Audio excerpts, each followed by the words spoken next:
All right. Hey, everyone. Welcome to the podcast, the Remarkable Coach podcast specifically. Thank you for joining us. Today with me, I have Bernadette Boas. She is a ball of fire business coach and success coach, transforming the lives and businesses of powerhouse female maverick business owners around the world. Bernadette, welcome to the podcast. Thank you, Michael. It's a blast to be here. Thank you. As I said, we did another podcast together. I don't know, 2 weeks ago now. Yeah. And I said one thing at that point. I'll say the same thing today. I love your energy. You always Thank come with you. great energy. Thank you. And without coffee. It's not even with coffee. That is impressive. Tell me what is a ball of fire business and success coach? What do you do? What does that mean? Tell us a little bit about yourself. Yeah. Well, wow. Wow. Actually landed up to be a loaded question. Where to begin? Yeah. Where to begin? Well, had spent a good 25, 28 years in corporate America and thought that was my destiny. That was my fate. That was what I was meant to do. And I had a very, very successful career, rose through the ranks, was a C-level executive, blah, blah, blah. And yet in 2008, when I suddenly am fired by my mentor of 12 years for being a witch, replace Wow. the W with a B if you'd like. And that kind of had me just really take stock, do a really what I call excavating of my soul to truly understand why did I become that type of corporate tyrant that everyone fears and that, not many respect. And Mhm. yet, here I wanted such success in my life. Anyway, fast forward spending months, if not several years, really trying to learn about myself. Mhm. I realized that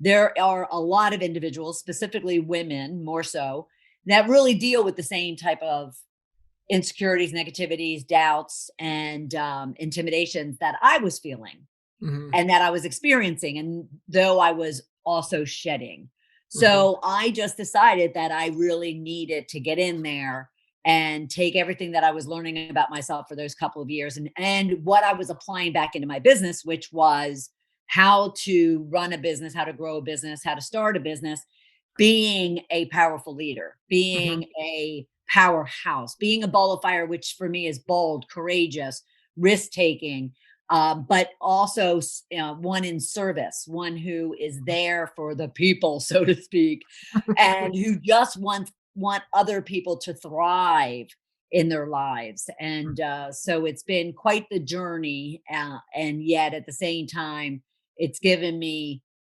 kind of me back from Mhm. who I was when I was 12 and before I made a lot of decisions along the way to who I am today. Right on. Right on. And what drew you? Why do you work with women specifically? Well, it's funny that yes, I target women and majority of my clients are male, but that's a whole other story. But I'm really drawn to wanting to help women because they don't see the value in themselves. So I want to share a really quick story. Please. So I am one of 12 children and I have six brothers and five sisters. And our parents were just amazing parents who, even though they were born in the time of the Depression, Mhm. especially my father, he always had the guys and the girls ensuring that we're pursuing and going after anything and everything that we want and nothing should hold us back, and just because we're a woman, doesn't mean that we can't have anything and everything that we want. So Mhm. nothing was holding any of us back, and we went full force in going after our dreams. And yet it was about 12 years ago, right before my mother passed away. And I take my own podcast that I have on the road with me. And Mhm. we happen to be at our annual girls' beach trip. Mhm. which is called Jungle Chicks. And it's all of my sisters, my mother, and any of our nieces that are over 21. And Mhm. that's key. That point right there is key. But anyway, and here I'm broadcasting my show, and it happened to be Mother's Day. And on Mother's Day, I'm always or that week, I'm always talking about women, moms, having your goals, having your dreams of your own, apart from all the other obligations and responsibilities that you have. Mhm. So here I'm broadcasting both, via audio and I'm videotaping. My Mhm. sister's around me, my mother's over in the corner. And I'm talking about how, hey, moms, you deserve to have goals and dreams and passions and hobbies and a life for yourself and purpose and value and contribution beyond taking care of the kids, the partner, the household, so forth and so on. Well, the next thing you know, I'm hearing these sniffles, like crying going on behind me. And I knew there was two of my sisters behind me. And I'm Mhm. thinking, what in the world? But I wasn't going to call them out on it. Especially because I was, not only on air, but I was on video. Yeah. And so I waited, and as we as we closed out the show and I turned off all the equipment, I turned to them. I'm like, what is going on? And they're like, I'm in my 50s and I've never considered what I wanted. I couldn't even tell you what Mhm. my goals are, what my passions are, what I want to leave behind. Mhm. Other than being a mother and and maybe a worker, because both of them worked. Mhm. And right then and there, I just a switch went off, and I just thought, gosh, if two of my sisters, and I would even guess the other three Sure. probably were feeling the same way. If they are feeling this kind of suffocation, maybe they're like beating their insides are beating at them, going, you deserve more. I just said that I need to help women get over the idea that they don't deserve, they're not good enough, they're not worthy enough, so forth Mhm. and so on. So it's become my passion. That's great. Yeah. I think that's great. Yeah, I think I come from a family of powerhouse women. I was raised by a single mom. My, I spent a lot of time because I had a single mom. I spent a lot of time at my aunt and uncle's farm. This is a 700-acre grass seed farm, Nice. and these two, my aunt and uncle, ran it themselves. And believe you me, she was out there every bit as much as he was, Yeah. sweating and calloused hands. And yeah, so I can appreciate that a lot, I think. Yeah. Well, and even my mother, who didn't work until she was 67 or 68, and that was just to get out of the house when my dad retired. Hmm. She was a workhorse as a mother. She Hmm. was running, a family of 12, actually 13. And she was a workhorse herself. And so we had a great example to be powerhouses, Hmm. from our mother, let alone from our aunts. And I've had some wonderful women in my life that have set such wonderful examples for me. It's why I had to spend time to figure out why I went a totally different direction, thinking that I had to be this corporate tyrant, for a good couple of decades. Yeah. So that's a good transition into my next question.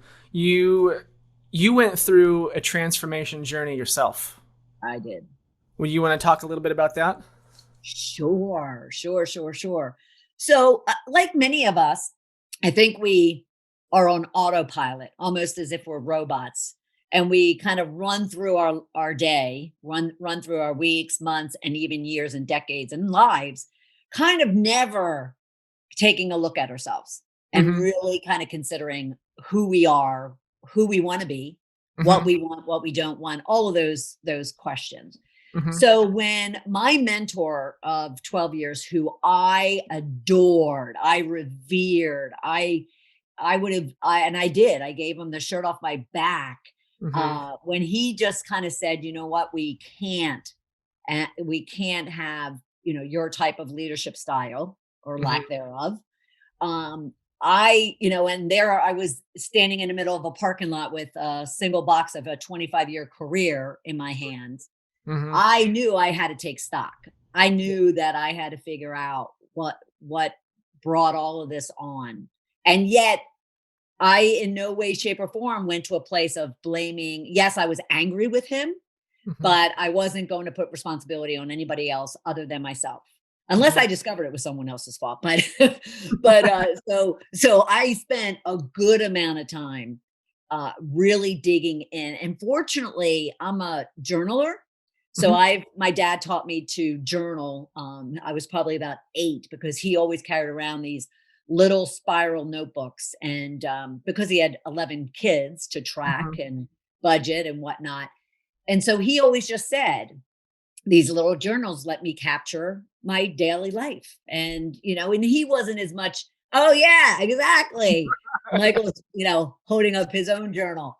So, actually mine's over there. But so he kind of said, just capture your life. And we didn't have cell phones, and social media and all that back then.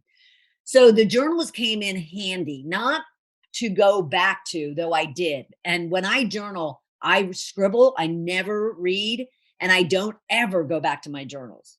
Hmm. So at this point, I'm 46 and 47. And I thought, well, I'm going to go back to some of my journals and kind of see, kind of what took me to down this path of deciding that I liked how other people used intimidation and used forcefulness. Hmm. I liked how the result that they got and this was when I was very impressionable in my early 20s, actually in college down in Boca Raton, Florida. And Hmm. all the kids around me had a lot of money and they, were able to get anything and everything that they want. So here's this middle class girl from Philly coming down into this environment of limousines and helicopters bringing your boyfriend to school Yeah. and I just kind of adapted to that. Okay, they're getting what they want even though they're nasty about it. Let's see how it works for me. Uh-huh. And what people don't recognize is, you take on those masks, Hmm. you take on those imposters and sooner Personas. or later they start to take over you. Yeah. And so to your question about the transformation. So in 2008 and 9, I really just using my journals, using a lot of journaling, Hmm. asking myself some really hard questions, asking my family and friends, Hmm. be truthful, give me a laundry list of one word to describe me. Hmm. And they did over cocktails, especially. They were able to get very, very free in telling me exactly, who I was and how they perceived me. And so that transformation from really being able to discover who I was, Hmm. confront it, good, bad, and the ugly, and make decisions about what parts of it did I want to shed and what parts of me did I want to keep, Hmm. then allowed me to move on to really kind of create the person and refine the person that Hmm. I was when I was like 12 and that I wanted to be, and then to move on. And so, yes, that transformation to the point, if I can share a really quick story, Yeah. to the point where I was in the dog park and I was on a run with my dog. And I ran into 2 ex employees that I'd worked with for those, 12 years, especially that last 12 years. Hmm. And so, here I'm sweating and I probably looked disastrous, but they're looking me over and I'm like, why are they staring at me? But then I realized what it was. And they're looking me over and one of them says, "Hey, Bernadette, can I ask you something?" I said, "Sure." They're like, "Have you had any work done?" And I busted out laughing. Now, a guy wouldn't get that, but a woman would immediately. Uh-huh. But I acted as if I didn't understand. So I was like, "What?" And they're like, "Well, you look like 15 years, 10, 15 years younger. Did you get any like face work done?" Oh my God. I rolled. I just was, if I could have been on the ground, I would have been on the ground laughing. But what I did was I was at the tail end of writing my book. So my Hmm. book is Shedding the Corporate Bitch, Shifting from Bitch to Rich in Life and Business. And I was at the tail end. It was at the publishers. they only for about a few weeks. And I raced home. I called my publisher. I said, stop. I need to write one more chapter called My Facelift. And I immediately captured that experience and the evidence of a transformation that people can change if if they really want and are determined to do the work. And yeah, so it was quite, and I continue, Mhm. 9 years later, 10 years later, I continue to transform and change and become who I'm meant to be. That's a hilarious story. Yeah. Um, I want to circle back a little bit to your story about the transformation, and you mentioned you had that maybe some of your family and friends you loosened their tongues a bit with a couple cocktails, and when you were asking for feedback, it's kind of like to put it into coaches or consultant speak. You did a little 360-degree review of yourself, I right? did. I And did. use that to kind of create a platform for growth a little bit. What was that like? Is that something that you recommend that your own clients do when they're kind of struggling with identity or stuff like that? Absolutely. And it is what brought me to really the work that I do today is all of this work that I did on myself and all the what I'll call the frameworks and the methodologies and the processes. Even that transformation story I told uncovered a 5-step shift to riches formula, I call it, transformation assessment journey that one can take themselves on, and that I use each and every day with my clients. But yes, I sat there and I journaled a whole Mhm. slew of questions that I wanted to first ask myself and really learn and understand about myself as a human being. And sure, Mhm. there was some, Googling and researching of like top questions to ask yourself and all that. Mhm. And I was willing to do the work because you can answer a lot of self-assessment questions, but you're asking it very surface. Like Sure. you're not digging in and being really truthful. But then I needed to get feedback from other people. I needed to get feedback from my siblings, from my mother, my parent. My dad had since passed. I needed to get feedback from so-called friends, acquaintances, deep friends, deep friendships, even colleagues. So I Mhm. did it all. And kind of, I simply asked them first, just give me a list, the first things that come to your head, one word to describe me. How would you Mhm. describe me? And the one with my sisters over cocktails and with my mom at the beach was I Michael. I walked away with like 3 pages Wow. of words that went everywhere from wonderful to horrific. Uh-huh. And and yet and I was in a place I would say in a place where I was okay with that negative stuff, but it still hurt, but it didn't rip me apart. So it didn't kind of just stop Mhm. me in my tracks and want me to, put me to bed and whatnot. And Mhm. yes, it's definitely something that I think if someone's even asking and struggling with who am I and what do I really want? So many people talk about dreams and goals, which I do. But Mhm. what does that really mean? Yes, I would definitely suggest a deep, that's why I call it excavation of your soul, just a deep I love dive that. into who you Right. are. That's beautiful. I love that phrase, excavation of your soul. Nice. Yeah. Um, One question, two parts. One I'm question: ready to go. How do you dig in and get the truth? Part one: how do you do that with friends and family who care about your feelings and don't want to give you negative feedback? Part two: how do you do that in your journal with yourself? I'm going to go with two first, and then I'll come back to one. Yep. Because the two is a piece of cake. Mm-hmm. My journals and anyone else's journals should be their sacred, deep down, guttural, soul surfaced place that they are themselves. Mm-hmm. If you if you're doubting or insecure or fearful or negative about who you are and the what's going on around you, and maybe there is a lot of noise around you that's impacting how you're feeling about yourself, a journal can be your salvation. Mm-hmm. And so writing in my journal, and when I say I look like I'm comatose, and I take a journal everywhere I go. So I could be sitting in a bar, I could be sitting at the airport, on a beach, on a park bench, and I'm scribbling. And I just scribble whatever's going on at the moment. I'm not writing a diary. Mm-hmm. I'm scribbling my story, my life, Mm-hmm. in whatever fashion that looks like. Mm-hmm. And so I just let it all out. I just let it all out. And I think the key to it as well is, and I wish I could adapt this to my actual writing of a book or whatever, is you don't need to edit it. Mm-hmm. Because I always talk about the fact that truth sits on the surface.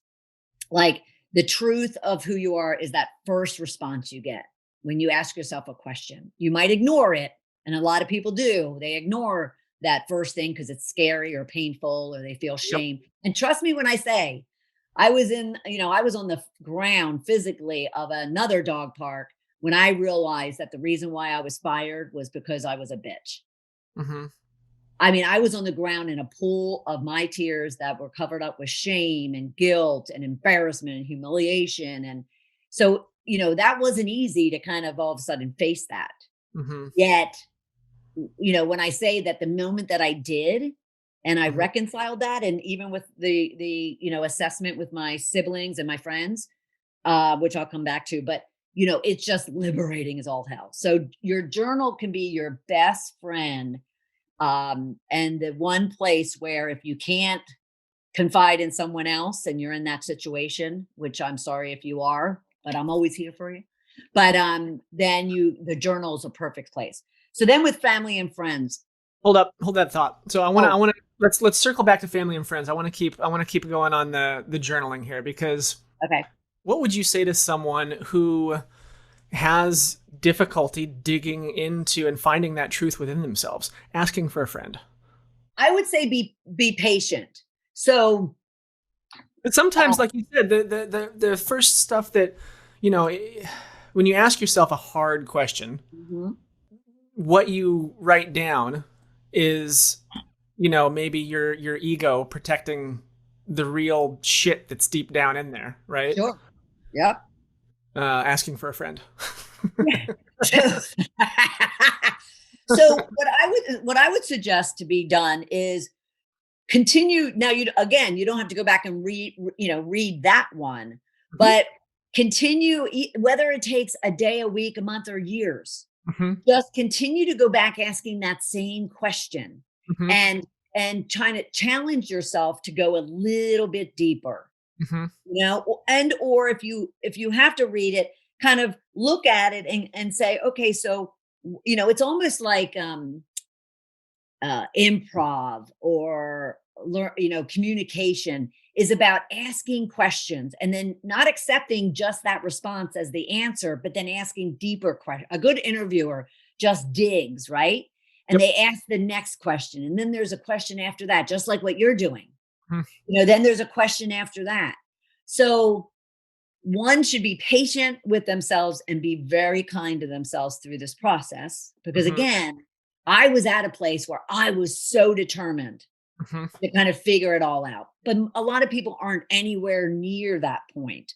So they need to be a little bit gentler, but a little bit of a kick in their ass to mhm. to kind of say, I want something new, different, bigger, and better. So I need to kind of be courageous enough. And the other thing I would suggest is, keep in mind, in your journal, it's only you. Mhm. It's only you. If you're afraid of someone finding it and reading it, then get a safe box and put it in a safe box with a key. Do Mhm. whatever you need to do. That's not an excuse. That should not be your excuse for Mhm. not doing the work. So just be easy on yourself, but continue to ask yourself questions about the first thing that's coming to your mind, and be willing to go into it. Um, in order, and especially hang on to why you're doing this. If I you've was- even thought about wanting to do it, there's a reason. Yeah. So hold on to that why you're doing it. Yeah. One one thing I want to mention, a tactic that has worked well for me in the past is to ask yourself why or what else, Right. three Yeah. at least 3 levels deep. Awesome. Write what you write down and then ask why or what else, whichever fits that what you wrote down. What Right. else is that? Why is that? And Right. do that 3 or 4 or 5 times until you get to the stuff that's really like underneath all the stuff you've got buried and that Right. your ego is protecting. Right. And even if you get down there and you're scared or shameful or, you know, or just hurting, Hmm. again, be careful with yourself and take care of yourself, but then just recognize that, oh my gosh, I jokingly said to my mother, it was the most liberating thing in the world. It was like coming out of the closet. And she was Hmm. like, "Okay, is there something you need to tell me?" And I'm like, "No, but I can only imagine what it must feel if someone is living, in living a life that's heavily guarded and heavily protected and disguised when they Hmm. actually open up and set themselves free, Yeah. whatever that might be." And because that's what it is. So just recognize this is for you. Hmm. And that, yeah, the digging of the questions and with specific whys and what else is awesome. And Hmm. just know that, oh, what is on the other end is just absolutely Liberating. beautiful. It's so liberating is not even good enough because I could care less now Hmm. what other people think of me. All I care about is what I think of me. Now, Hmm. that's not to say I don't want people to, respect me and regard me and, Sure. so forth and so on. But Sure. yeah, but it's just you just gain such a depth of self-love that now you're in a great place to give it. Yeah, that's great. That's great. Okay, let's circle back. Friends and Okay. family. How do you get them to be honest with you? Because these are people that care about your feelings. And they don't want to hurt your feelings. They want to help you, but they also, might be guarded themselves about telling you their true feelings. Yeah. So we'll go without the alcohol scenario because alcohol always works for people opening up. But what I would suggest is, fortunately, like I said, my 5 sisters had no issue. Neither did my mother. Hmm. Um, but I think this is why. If and this applies actually a lot in life and business, but if you give them the reason, the value to you as to needing their truth, their needing their honesty, needing their blatant, forthright opinion, perception, judgment, whatever it is. And you can even acknowledge to them, you know what, it may hurt. Hmm. It may, like, all of a sudden cause me to cry right there Hmm. or to kind of go away and wallow. Hmm. But that's okay. I need that. So one, you're not going to be able to force or you can't force anyone, and if you're smart, you can't control anyone. So you can only build your case and state your case as to why is this so important to you to have their raw, brutal truth. Hmm. And if they understand that you're just looking to grow, you're just looking to really understand who you're meant to be, because you're meant to be so much more, and therefore your feedback is going to allow me to really understand the impact I'm having, Hmm. not only on everyone else around me, but on myself. Because whatever other people think of you, you're thinking so much, unsadly, you're thinking so much worse and harder on yourself. Hmm. And therefore, if you could really understand that, people see a whole different side of you, Hmm. um, then maybe you can, someone who's really struggling with their own um, self-esteem and self-confidence. You can learn that I call them honoring your riches. There's so many riches about each and every one of us, regardless of all the crap we might have put people through or put ourselves through. And so you just need to be very, very upfront and honest with them as to Hmm. how you're going to use the information, why you want the information, how it's going to change you and better you, and you know that they're doing it out of love. that it's going to come from a place of love. But them treating you like a child or treating you, with kids gloves is not going to help you at all. Yeah. And so you can express that to them as well. Yeah. And I feel like this conversation is something that needs to happen either face to face or on a phone call. I know, like, perhaps someone of a younger generation, my wife is a millennial. She would probably, she might be tempted to, send an email out to someone asking for feedback, right? Or a text message, which I don't think you're not going to be able to convey the kind of transparency and honesty that you're asking for. Right, That way. right. Yes, that yeah, that and yeah, the whole I get texting and emails, and to your point, it's appropriate for so many things, but when it Oh, comes to the heart, yeah. it needs to be intimate. And I mean, if you think people are worried about you being hurt, Yeah. then putting it in email or text, and because that can be so misinterpreted, what's Hmm. put on an email or a text, that's not kind of looking out for your best interest of making sure that you're not hurt or disappointed. Yeah, for sure. That's great. That's Yeah, great. yeah. Okay. Um, Moving on a little bit here. Your clients are badass women, badass maverick women. Tell us a little bit about these women. Are they founders? Do they run small businesses? Are they in the C-suite at bigger companies? Who do you work with? I predominantly work with female business owners that own their own business, that are earning. uh, there's two categories.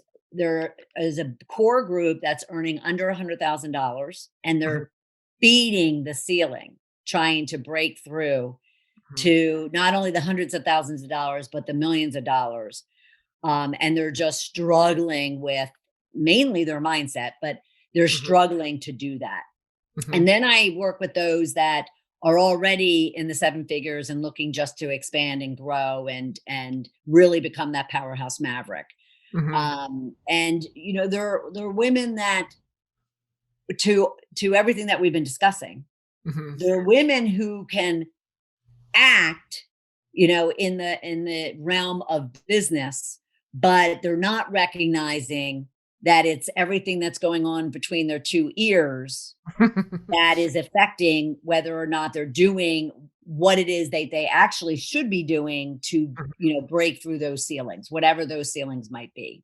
Mhm, And yes, I do have corporate, not necessarily just C-suite, but middle manager, C-suite, women mhm, clients as well.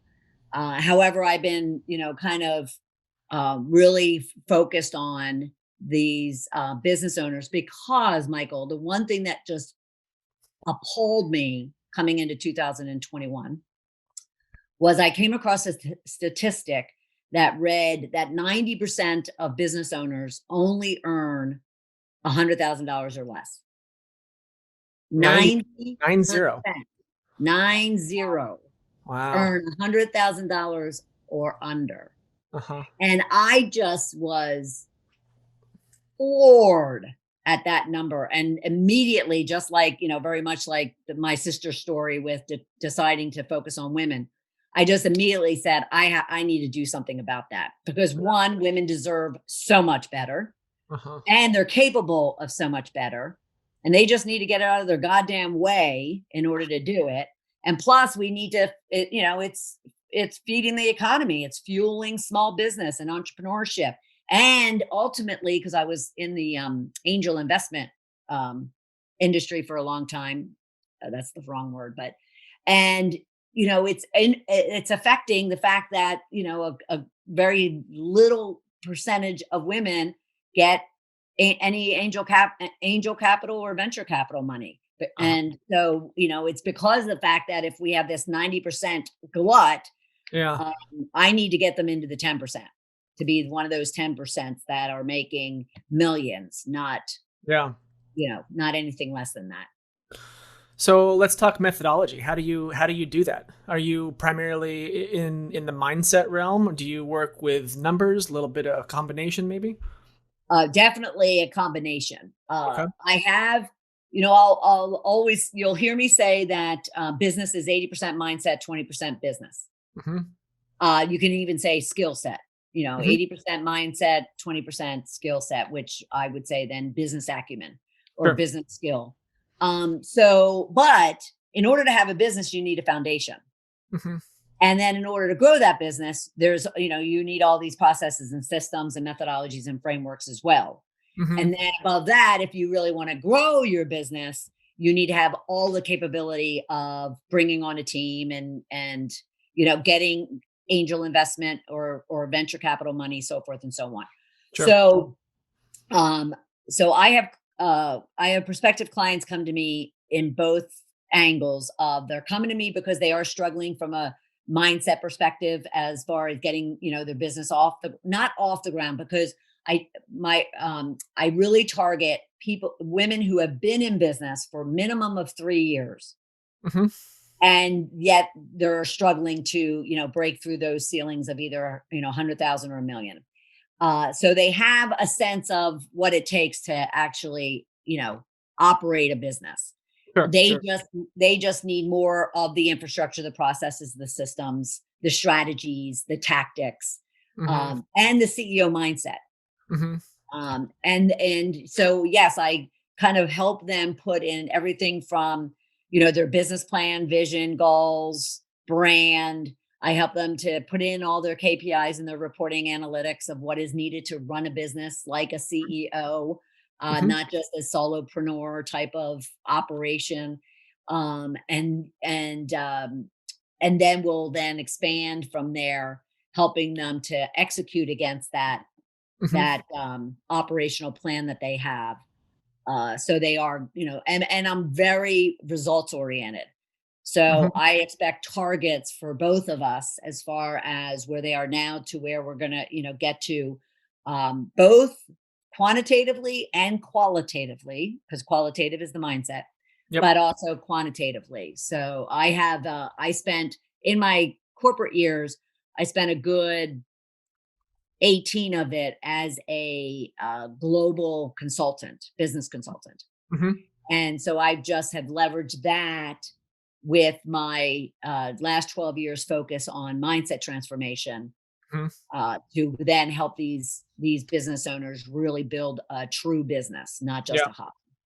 Yeah. I think that's important to, you know, not ignore either one of those. It's just, those are, it's the left hemisphere and the right hemisphere in the brain, so to speak. Right. Right. They're both necessary for success for sure. Yeah. But I what I want to point out too, though, especially in this day and time of all the noise out there regarding all the various strategies you could be using online, and there's, have a podcast, have a book, have a now I'm hearing about, do TV and PR and advertising, and then, have challenges and launch. There are there's so much noise out there that Hmm. these business owners are trying to decipher, what they should be doing and when they should be doing it, Hmm. that a good amount of them spend the 80% or 90% chasing all of those different 100%. tactics, 100%. and spend very little time working on the fact that, well, wait a minute, I need to be a CEO and I need to have the foundation and I need the basics and Yeah. that, and the foundational components before I go Yeah. trying to do all of these other things that the squirrel is causing me to You reach don't out and want to chase. you don't do your own dentistry. Stop trying to do your own marketing. Stop trying to do your own bookkeeping. Right, You can hire out for that, and you right, should. Yeah. right, right, right. 100%. And Yeah, then yeah, any good, any good marketing consultant, marketing coach, marketing agency is going to tell you you should focus on what you're good at. If you're chasing every single square, it's the digital realm at this point. There's a new platform, or if you're just, there's a new channel on the existing platforms every week yep. at this point. I remember, just a month ago, 6 weeks ago, I can't even, Clubhouse. You've heard about Clubhouse. I Was have. a huge thing. Most people have forgotten about it by now. Right, It's not as, it was really, really big. Everyone had to be on Clubhouse. Right. for, a month or so. Right. Um, and Right. now it's come to Android and people just don't use it as much anymore. So definitely stop chasing the squirrels and Right. focus on what you're good at. Well, Um, focus on creating revenue. I mean, sure. these people are like chasing down all these programs and all these new, like you said, social media platforms, and they're Yeah. not generating revenue because they're scared. This goes to the mindset because they're scared of having to pick up that phone and make that phone call or to send that email to reach out to a warm or a cold contact or Uh-huh. do what's necessary to present their portfolio of products and services. Hmm. And that's why the 80/20 used to be business to mindset needs to be 80/20 mindset to business, because Yeah. if if you're not doing the revenue generating work because you're scared or insecure or doubting that you have anything to sell or anything, any value, well Hmm. then you're just you're basically you have a hobby. Yeah. You're spinning your wheels. Yeah. Yeah. Yeah. Yep. That's a great point. Yep. Okay. Well, Bernadette, I want to be cognizant and respectful of your time. But I've got a couple more questions here if you've got time for that. I certainly do. Wonderful. Just talk about some of your big wins in your coaching career. What are some highlights from your coaching? If you, Yeah. Well, one I'm definitely proud of is there was a gentleman who was running a manufacturing business for about 20 years. Mhm, And yet he yet he had just a handful of clients, so he was able to survive based on these, like, core 5 customers. mhm, And he had the same staff he had had for forever and a day, mhm, and he was beating himself up that he wasn't a true leader, he wasn't a CEO. mhm, Now, of course, this isn't a woman, but but at the same time, he recognized too that he also needed, kind of more diversity, and what he was manufacturing was also more retail, so it was also women driven. okay, So, he called me in from a leadership coaching perspective, business coaching perspective, mhm, and he was totally upfront. These are my deficits. This mhm, is where I'm lacking. This is where I know I need to improve on. mhm, Can you help? But before you try to help from a business coaching perspective or success coaching perspective, I need you to work on me. mhm. And it is quite rewarding when someone comes to you recognizing that they personally need help in being in the role that they want to be in. It's great um, self-awareness. yeah, well, and it was, it took 20 years, obviously. He had been in business for 20 years. He had never really grown his business. The needle stayed in the same place for about 12 of those years. And so it wasn't easy work, but Mhm, at the same time, he was all in. mhm, And, a couple of years later, about 2.5 years, we worked together, and he had more than, doubled his clients. He had tripled his team. mhm, He almost tripled his revenue and profit.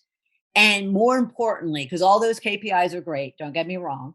That's mhm. why I'm a success coach. But all those KPIs are great. But he himself what had finally got to the point where when he sat at the end of his conference table, Mhm, he owned it. mhm, He owned it as that CEO, he owned it as that founder, he owned it as that entrepreneur, not just, the guy that had the key to the front of the office building. sure. And that was always, plus he was the sweetest man in the world. Mhm, So that was really exciting to kind of watch his transformation and growth. But since then, I would say that the good majority, or two or three of the women that I've worked with who were down and really out on themselves, mhm, really questioning, even one who wanted to kind of throw up her hands and give up her what she called just her business, Yet when we started working together, this wasn't just her business. This was like her baby. This was her passion. This was her purpose in life.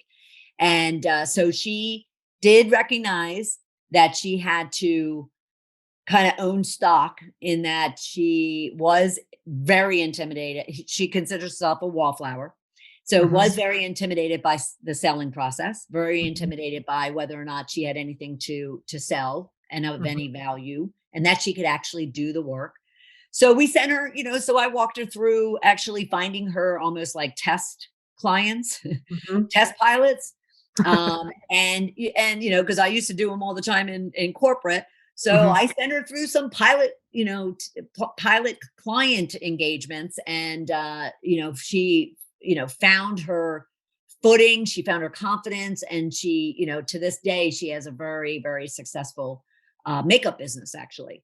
Nice. So yeah, so and again, I look for not I look for the KPIs because I'm results oriented, but Yep. I look for those, those the shoulders. I look Mhm. for the posture and the shoulders and the smile and the clear eyes, Yeah. and the excitement in someone's voice Yeah. is what really kind of gets me really excited.